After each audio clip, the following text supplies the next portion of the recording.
He became one of history's most infamous dictators, a name synonymous with unparalleled evil. But before the rise to power, before the horrific ideology took root, who was Adolf Hitler during World War I? Let's uncover 5 key facts, stripping away the layers of propaganda and myth to see the man he was during the Great War. This isn't about glorification. It's about understanding the historical record, which is crucial for holding figures accountable and learning from the past.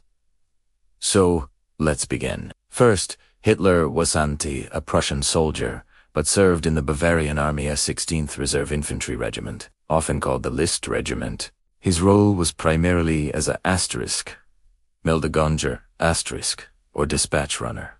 This was a dangerous job, requiring him to carry messages between the command headquarters and the frontline trenches under fire. It was a position that demanded bravery and exposed him to constant risk. But it's important to clarify that he was a messenger, not a combat leader making strategic decisions. This distinction is vital because later propaganda would attempt to paint him as a battlefield hero, a born leader of men, which wasn't the case. His experience was one of exposure to danger, but not one of command. His service took him to some of the most brutal battlefields on the Western Front. He was present during the First Battle of Ypres in 1914, a bloody confrontation often romanticized as the massacre of the innocents by the Nazis.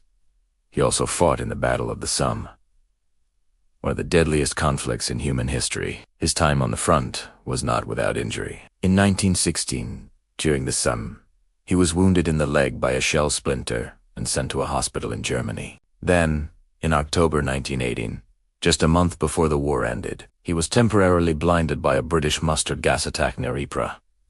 This experience of injury and the trauma of gas warfare would feature heavily in his later narratives. But the reality was that he shared these experiences with millions of other soldiers. Despite his 4 years of service and the dangers he faced, Hitler's military advancement was minimal. He never rose above the rank of Gefreiter*, which is equivalent to a lance corporal. This is a point that Nazi propaganda later worked hard to obscure. They built a myth of Hitler, the war hero, a brilliant soldier destined for greatness. The truth is much more mundane. His superiors apparently did not see leadership qualities in him. One commanding officer is noted as saying he lacked the skills to lead. He didn't command troops, he didn't plan operations, and he wasn't involved in the strategic direction of the war. He was, in military terms, a very junior enlisted man, one among millions. Perhaps one of the most ironic and telling facts from his service is his receipt of the Iron Cross, First Class.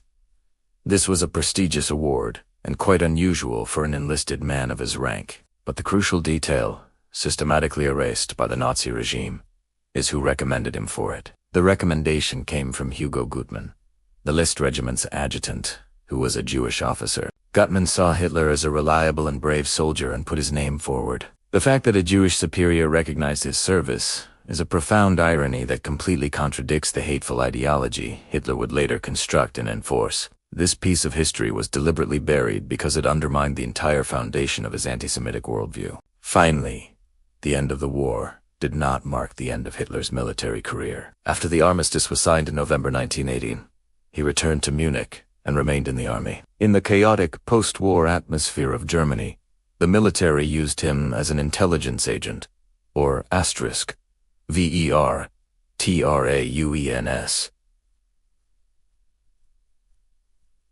An asterisk. His job was to infiltrate and report on the numerous new political parties sprouting up, especially those with socialist or communist leanings. It was during this assignment, while spying on the small German Workers' Party, that he discovered his talent for public speaking and found a political home. He soon joined the party, reshaped it into the Nazi Party, and began his catastrophic journey into extremist politics. The army, in trying to control political movements, inadvertently launched the career of the man who would lead Germany and the world into ruin. Understanding these facts is not an academic exercise. It's about critically examining history to prevent its darkest chapters from ever being repeated. We must study the past with honesty and accountability. If you found this historical breakdown valuable,